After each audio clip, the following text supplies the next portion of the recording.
अस्सलामुअलैकुम दोस्तों, मेरा नाम है शारिफ खान। ईरानी सुप्रीम लीडर आयतुल्लाह खामनेई की तरफ से एक कमेंट आया है अमेरिका के राष्ट्रपति के ऊपर।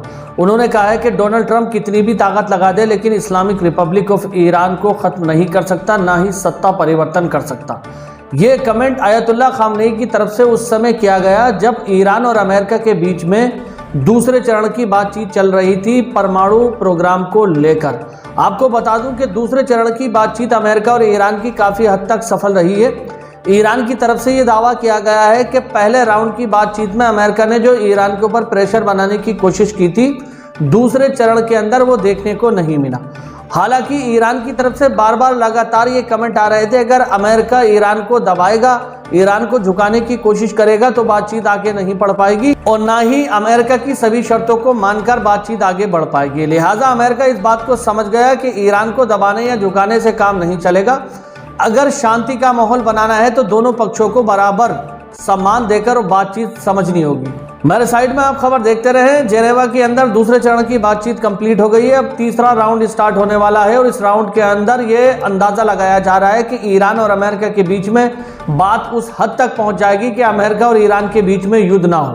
हालांकि युद्ध की बातचीत होते हुए भी अमेरिका की तरफ से लगातार हथियारों की तैनाती की जा रही है।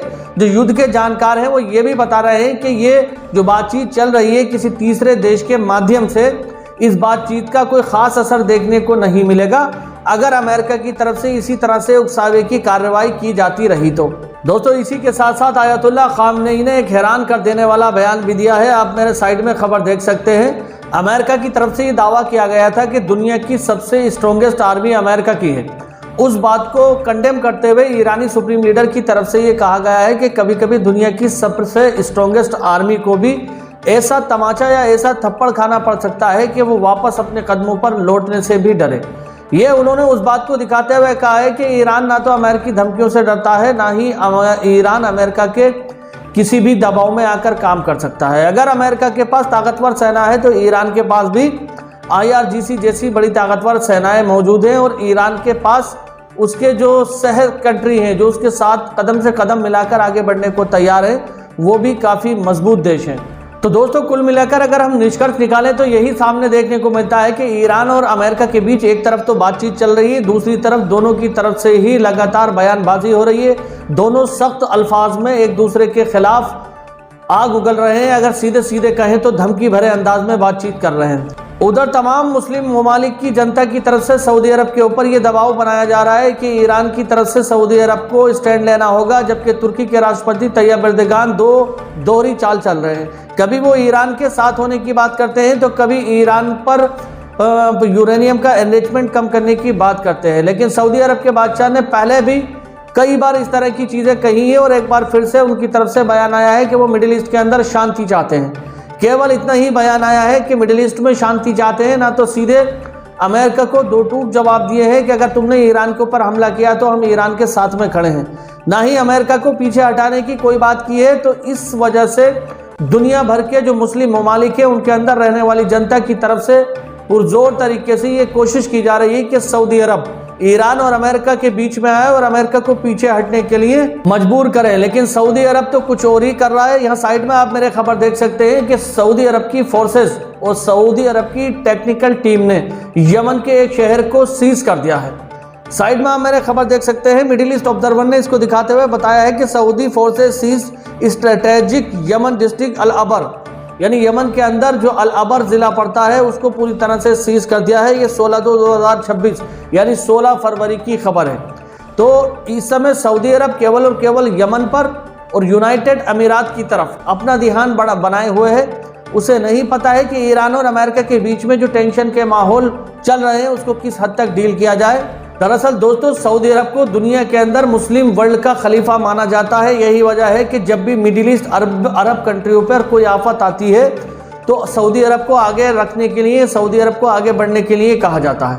लेकिन इस समय सऊदी अरब अमेरिका के अंदर बहुत बड़े पैमाने पर इन्वेस्ट कर रहा है। $600 बिलियन से ज़्यादा की राशि अमेरिका के अंदर इन्वेस्ट कर रहा है नए नए प्रोजेक्ट पर।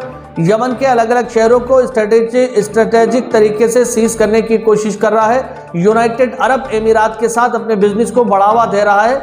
लेकिन अरब दुनिया में फ़लस्तीन पर, यमन पर लेबनान पर और ईरान पर जो कुछ हो रहा है उस पर खुलकर अपनी बात रखने से पीछे हट रहा है। ये दिखाता है कि ये वो दौर आ चुका है जिस समय हर एक व्यक्ति केवल पैसे के पीछे भाग रहा है, अपने इतिहास को भूलकर और लोगों की जो इच्छाएं उनको साइड में रख के, दर किनारे रख के इस समय काम कर रहा है। उधर दोस्तों गाजा के अंदर सीज फायर होने के बाद भी अभी तक इजरायली फोर्सेस के द्वारा कई जगहों पर घटनाओं को अंजाम देने की खबरें निकल के आ रही है, चाहे वो गाजा के अंदर, गाजा सेंट्रल गाजा हो, फिलिस्तीन का वेस्ट बैंक का हिस्सा हो, कई अलग अलग जगहों पर इजरायली आर्मी और वहां के लोगों के बीच झड़पों की खबरें आ रही हैं। तो एक तरफ नेतन्याहू अपने फोर्सेस को हाई अलर्ट पर रखा हुआ है, दूसरी तरफ अमेरिका और ईरान के बीच बातचीत चल रही है। इधर सऊदी अरब लगातार इन्वेस्टमेंट की खबरें लेकर के आ रहा है, अलग अलग देशों में इन्वेस्ट कर रहा है, लेकिन मिडिल ईस्ट में शांति बहाल करने के लिए कोई भी उसका प्रोजेक्ट सामने निकलकर नहीं आ रहा है। आने वाले चंद दिनों में आप देखेंगे या तो ईरान और अमेरिका के बीच में मध्यस्थता पूरी तरह से हो जाएगी और ईरान परमाणु हथियार बनाने से इनकार कर देगा, या फिर ईरान अमेरिका की बात को नहीं मानेगा और परमाणु हथियार बना लेगा, जिसके बाद अमेरिका और ईरान के बीच में भीषण युद्ध हो सकता है, जिसको टालने की कोशिश इस समय अलग अलग देश कर रहे हैं। दोस्तों अगर मैं आपको आज की ताज़ा कुछ खबरों पर नजर डलवाऊं तो आपका मन विचलित हो सकता है। यूट्यूब की गाइडलाइन होती है कि कोई भी ऐसी चीज नहीं दिखाना है कि जिससे लोगों के ऊपर गलत असर पड़े। खून खराबे और हमले की वीडियो को हम अपने चैनल पर नहीं दिखाते हैं, लेकिन आपको बता देते हैं, आप अंदाजा लगा सकते हैं कि लेबनान और गाजा की स्थिति इस समय अच्छी नहीं है। गाजा के अंदर जो वेस्ट बैंक का एरिया है वहां पर लगातार लोगों को अपनी ही जगहों को छोड़कर जाने के लिए मजबूर किया जा रहा है और बहुत बड़ी संख्या में वेस्ट बैंक के एरिया से लोग निकलकर बाहर जा रहे हैं। अब ऐसे में आप लोग जानते हैं कि 2 दिन के बाद रमज़ान शुरू होने वाला है। रमज़ान के इस पवित्र महीने में लोग रोज़ा रखते हैं, अल्लाह की इबादत करते हैं, लेकिन गाजा का हाल आप देख सकते हैं कि ऐसी स्थिति में वो अपने रमज़ान के महीने को कैसे ठीक तरीके से इबादत कर पाएंगे, कैसे रोज़ा रखेंगे, जबकि उनके लिए वहां पर इतना काम बढ़ा दिया गया है कि वो अपने घरों को ही संभाल ले, तो बड़ी बात है। फिलहाल दोस्तों इस वीडियो में बस इतना ही। इंशाअल्लाह ताला अगली वीडियो में कुछ और नई जानकारी लेकर आपके सामने हाजिर होऊंगा। तब तक अपने भाई को इजाज़त दीजिए। खुदा हाफिज, जय हिंद, जय भारत।